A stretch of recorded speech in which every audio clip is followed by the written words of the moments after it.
ሁላ ጫጫታ ግን ምንድነው መጨረሻው ምን ይመስላል? ለምን እንደዚህ ተንጫጩ? እነዚህ ቪዲዮዎች በተሰሩባቸው ቦታ ላይ ብዙ ሜንሽን አድርጎኛል። ባዘው اثيوبيا لو دولة غنية.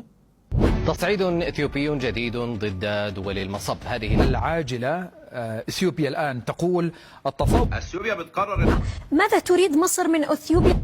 أديس أبابا ضاقت ذرعا من الضغوطات التي قال وزير المياه والطاقة الإثيوبي هبتام إيتفا إن تدفق مياه ከጫጫታ በዘለለ ወታደራዊ ማስፈራራቱ ምን አመጣው?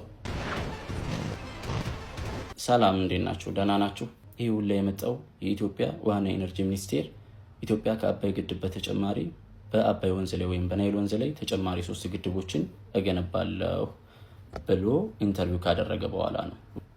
ዋናው ጥያቄ ግን እውነት ኢትዮጵያ ያለባትን የሀገር ውስጥ ችግር ፈታ በዛው ልክም የናይልን ወንዝ ትክክለኛ ባለችው መስመር ላይ ሌላ ተጨማሪ 3 ግድቦችን ገድባ ቀጣይ ያላትን የኤሌክትሪክ ፍጆት ታሟላለች? ወደ ውጭስ እንደዚሁ ለጎረቤት ሀገሮች እየላከች ተጨማሪ ገቢዎችን ታሳልጣለች? እሱንም ጊዜ የሚፈታው ጉዳይ ነው። ትቼው ነበር የአባይ ግድብ ከዚህ በኋላ አብቷል። ግድቡም ራሱን የመከላከል ደረጃ ደርሷል። ያው ያናው ላጋ ክፍልነታል ብለን ነበር። ተጨማሪ ያው ሚሽን ሲያደርጉኝ እስኪ እነዚህ ነገሮች የሰሞኑ ጉዳዮች ምንድናቸው? ኢትዮጵያ የሚለው ጉዳያቸውና ዋናው አጀንዳ ምንድነው ለሚለው ለእናንተ አጭር የሆነ ማብራሪያ እንዲሆናችሁና መረጃ እንዲሆናችሁ አድርጌ የሰራሁት ነው።